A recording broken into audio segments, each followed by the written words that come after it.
Salut Haïti. Nous sommes prêts à prendre ce voyage avec vous, même si c'est virtuel. Gigi nous dit le chemin pour faire d'Haïti une zone bleue, est long et semé d'embûches. Embarquons avec un cœur lourd, mais déterminé, et écoutons les conseils de Gigi pour essayer d'apporter un peu de lumière à Haïti. Nous rêvons tous d'une zone bleue, mais la réalité est que la violence nous entoure et que la sécurité nous fait défaut. Les nouvelles de l'actualité sur Haïti sont déchirantes. Les meurtres et les actes de pillage se multiplient, mettant en péril les efforts des agences gouvernementales et humanitaires. La violence des gangs est omniprésente, causant des pénuries alimentaires et une insécurité qui ne cesse de croître. Notre histoire est une litanie de pauvreté, de dettes insurmontables, de violences et de troubles politiques depuis notre indépendance en 1804. Aujourd'hui, des gangs armés tiennent une grande partie de Port-au-Prince dans leur poigne de fer, rendant la situation désespérément critique. Le premier ministre Ariel Henry, impopulaire, a consenti à démissionner face à cette crise, en attendant qu'un gouvernement de transition soit formé par d'autres nations des Caraïbes et des acteurs internationaux, y compris les États-Unis. Cette décision suscite la colère et la tristesse chez ceux qui croient que les solutions doivent venir des Haïtiens eux-mêmes, sans cette ingérence continue de l'étranger avec ses tendances néocoloniales depuis que la nation a proclamé son indépendance. Montez à bord et écoutez ce que Gigi a à dire sur tout ça. Embarquement immédiat. Tous à bord.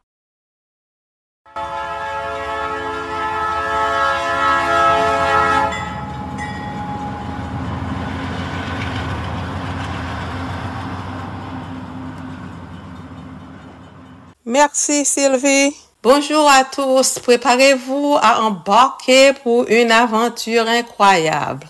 Nous vous souhaitons la bienvenue en Haïti, même si c'est virtuel, où notre mission essentielle nous attend. Aucun défi n'est trop grand ou trop petit pour les incroyables 29ers que nous sommes.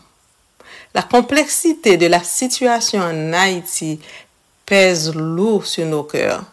Mais nous sommes confrontés à une question cruciale. Faut-il une intervention internationale urgente pour soulager la souffrance du peuple haïtien?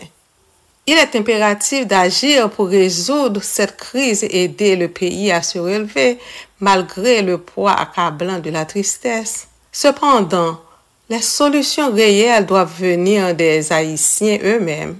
En tant que 29ers, nous croyons fermement qu'il est important de prendre soin de nous-mêmes et de notre planète tout en s'amusant.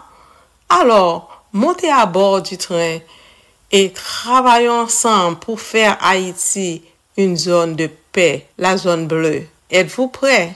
Rejoignez-nous et faisons l'histoire ensemble. Attachez vos ceintures. Notre itinéraire d'aujourd'hui nous amène dans un voyage passionnant pour explorer l'histoire fascinante des présidents mémorables d'Haïti. Tout le monde à bord. Dr. G. Bonjour, chers membres de Forever 29. Bienvenue à nouveau à bord du train Forever 29 où nous poursuivrons notre voyage à travers le magnifique et exotique pays d'Haïti. Notre objectif est de découvrir les trésors cachés, de raviver l'esprit du pays et de créer des souvenirs inoubliables. Êtes-vous prêts à nous rejoindre dans cette aventure palpitante? Moi, je le suis. Attachez vos ceintures. L'itinéraire d'aujourd'hui nous emmène dans un passionnant voyage pour explorer l'histoire fascinante des présidents les plus remarquables d'Haïti. Le trajet peut être cahotteux, mais cela en vaut la peine. Haïti a connu une série de présidents peu impressionnants. Il y avait cependant d'autres qui furent notables. Revenons en arrière pour explorer certains des remarquables dirigeants anciens dans l'histoire d'Haïti.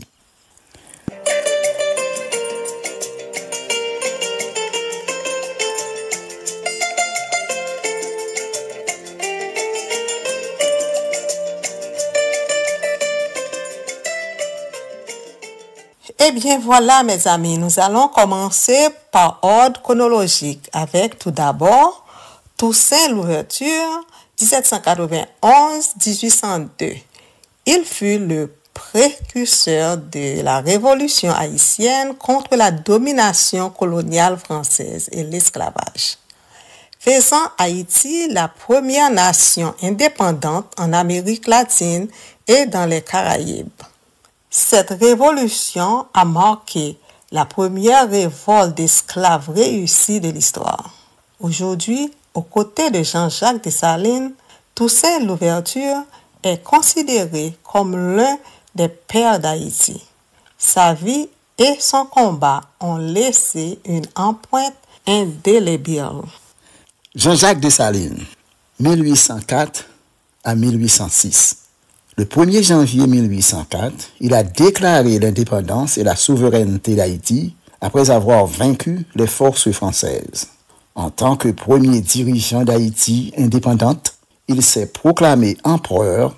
Aujourd'hui, Jean-Jacques Dessalines est considéré comme un héros national en Haïti, ayant joué un rôle crucial dans la libération de son peuple et la naissance de la première République noire indépendante.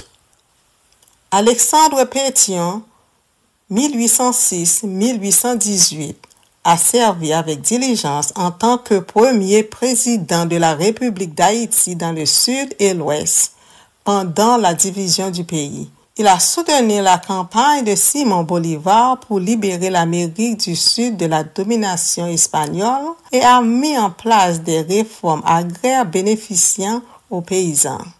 Henri Christophe, 1811 et 1820.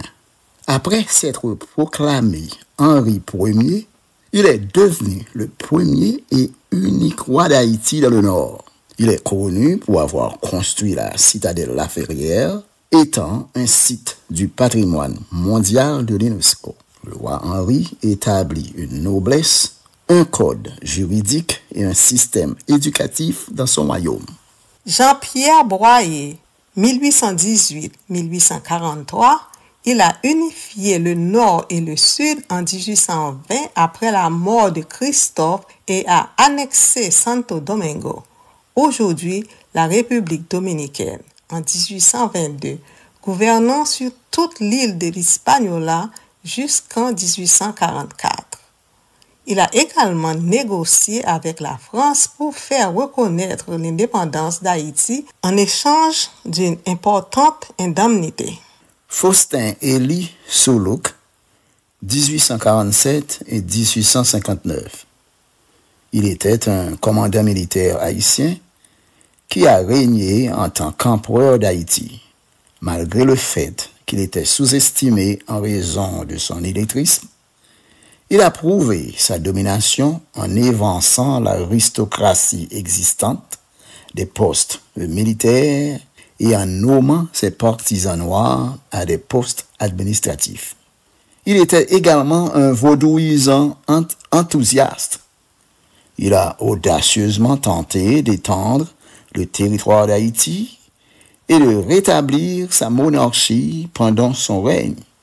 Malheureusement, ces actions ont conduit à l'isolement international d'Haïti. Bien qu'initialement perçu comme une figure impuissante, connu pour son pouvoir autocratique, Soulouk s'est proclamé empereur d'Haïti et a pris le titre de Faustin Ier. Cependant, son règne a été confronté à des défis, notamment des tentatives infructueuses de reconquérir la République dominicaine. Fabre Geoffroy, 1859-1867, il a mis fin au second empire haïtien de Faustin Ier et a rétabli la République. Il a également aboli l'esclavage à Santo Domingo, que l'Espagne avait réintroduit, et a promu l'éducation, l'agriculture et le commerce avec d'autres pays. Florville Hippolyte, 1889 à 1896, en tant que président, il a défendu la souveraineté d'Haïti contre les interventions étrangères, principalement de l'Allemagne. Il a également supervisé la construction des routes, de ponts et de bâtiments publics, ainsi que la réforme de l'armée et de la fonction publique. En ténor Firmin, 1902, il a brièvement occupé le poste de ministre des Affaires étrangères sous la présidence de Pierre Nord-Alexis et est considéré comme une figure clé du panafricanisme et du nationalisme haïtien. Son livre de l'égalité des races humaines a remis en question les théories raciales et a défendu les droits de l'homme. Dumarsais estimé 1946-1950. En tant que président, il a mis en place des réformes sociales bénéficiant à la majorité noire, telles que l'expansion de l'éducation, des soins de santé, les droits de travail. Il a également soutenu le droit de vote des femmes et a nommé des femmes à son cabinet. François Duvalier, 1957-1971. En tant que président, il a instauré un culte de la personnalité autour de lui et a prétendu d'être un prêtre vaudou. Il a également créé une force paramilitaire, les Tontons Macoutes, qui ont terrorisé ses opposants. Il a promu le nationalisme noir et a résisté à l'influence étrangère. Il peut y avoir des similarités entre Duvalier et Soulouque. Et le règne de Soulouque aurait pu l'inspirer. Passons maintenant à Jean-Bertrand Aristide, de 1991 à 1994 et de 1994 à 1996. Ensuite, de 2001 à 2004. Premier président démocratiquement élu d'Haïti, il a milité pour la justice sociale, les droits de l'homme et la démocratie. Il a été renversé 2 fois par des coups d'État militaires et est revenu au pouvoir avec l'intervention internationale. Il a également été accusé de corruption, de violence et de trafic de drogue. René Préval, 1996, 2001, 2006 à 2011, en tant que président, il a maintenu la stabilité politique et a favorisé le dialogue avec différents secteurs de la société. Il a également mis en œuvre des réformes économiques, des projets d'infrastructure et des politiques environnementales. Il était en fonction lors du tremblement de terre dévastateur de 2010 qui a tué des milliers de personnes et en déplacé des millions. Michel Martelly, 2011 à 2016, sa présidence s'est concentrée sur la reconstruction, le développement et le tourisme après le tremblement de terre de 2010. Cependant, il a été critiqué pour ses tendances autoritaires, son manque de transparence et son implication dans des scandales tels que le financement présumé des gangs et les soupçons de protection et de facilitation des activités illégales de gangs criminels armés. Jovenel Moïse, 2017 à 2021, tragiquement, sa présidence a pris fin avec son assassinat le 7 juillet 2021. Avant de devenir président, il était un homme d'affaires et entrepreneur prospère, fondant plusieurs entreprises et projets dans des domaines de l'eau, de l'énergie et de l'agriculture. Il a fait face à des manifestations et des troubles en raison d'allégations de corruption, de fraude et de violations constitutionnelles.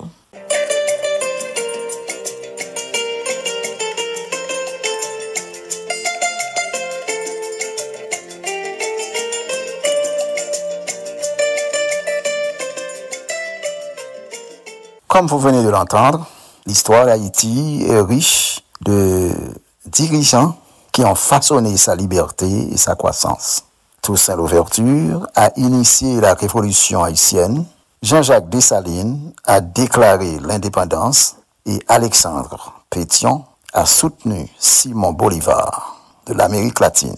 Henri Christophe et Jean-Pierre Boyer ont uni la nation. Plus encore, Fabre Giffard a mis fin à l'esclavage à Saint-Domingue et Florville Hippolyte a défendu la souveraineté d'Haïti. En tant que défenseur des droits humains, Anténor Firmin et Dumarsais Estimé ont laissé leur empreinte dans la mémoire des gens. Il est clair que choisir un président sincère est un défi pour nos générations. Que ce soit les baby boomers, la génération X ou les milléniaux, tous semblent confrontés à cette difficulté. C'est pourquoi il est crucial de se pencher sur l'histoire, d'étudier les présidents passés pour mieux comprendre ce qui définit un bon leader. En comparant avec les candidats actuels et en scrutant leur programme, on peut espérer faire un choix éclairé pour l'avenir. Comme vous voyez, il y a de l'espoir. Il est vrai, choisir le prochain président d'Haïti est une décision cruciale qui nécessite une réflexion soigneuse. Le président joue un rôle important dans la gouvernance et la représentation du pays, tant au niveau national qu'international. Il est responsable de prendre des décisions politiques importantes et de promouvoir les relations internationales grâce à des traités et des accords. Par conséquent, élire la bonne personne est crucial pour l'avenir du pays. Alors, il est essentiel de réfléchir au leadership des anciens présidents afin d'améliorer les performances du pays. En tant que citoyen haïtien, vous avez une responsabilité importante dans la façon dont votre nation évolue. Pour garantir la sélection du meilleur candidat à la présidence, il est crucial que vous posiez des questions stimulantes, évaluez soigneusement leurs capacités et évitiez de répéter les erreurs du passé.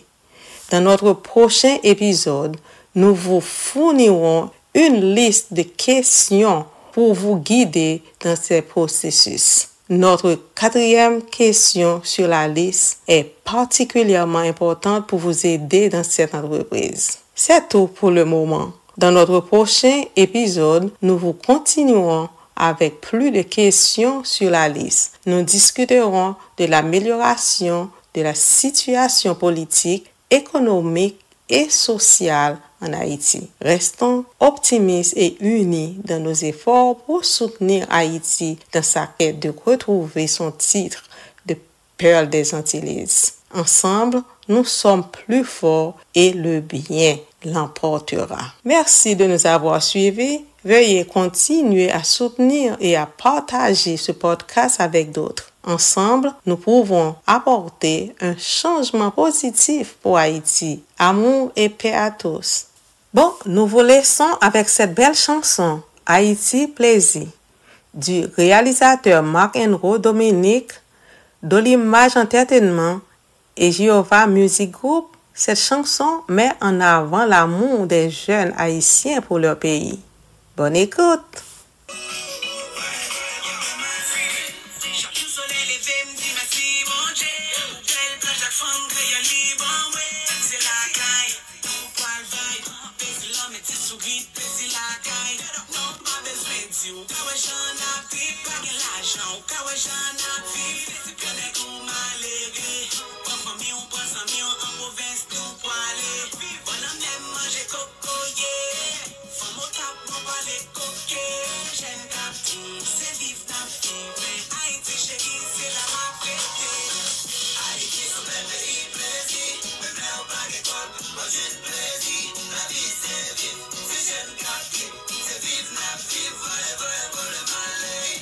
Haïti, so belle pays plaisir, même là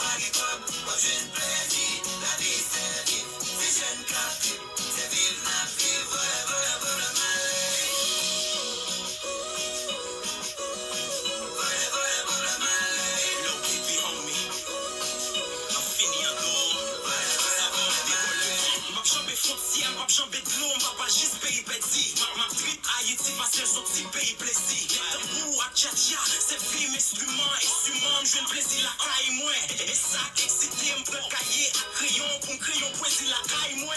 Jésus la caille moi vrai fini. Lire marqué Jésus la caille moi vrai fifli. Voici un Jésus la caille moi pour ton prince livre fili. Yo gagne pas fait presser, pas fait stresser, yo plaisir là. Yo gagne pas mot si c'est vrai, tout ne fait que c'est vrai, li get de crazy là. Allen pour aller n'a pour y problème aller, dat plaisir à démarrer, ça mourir si pas carré. Quand on coupe petit obéir, fait si la fini belle, comme chaud la godeli, n'a fait recherche criminelle. Mais côté fili belle, vivre je la série belle, et pour nous pour français, t'as les fêtes la finitrice. Dans des devers c'est suisse, c'est bon à l'infinitif, ou pas point dans finitrice,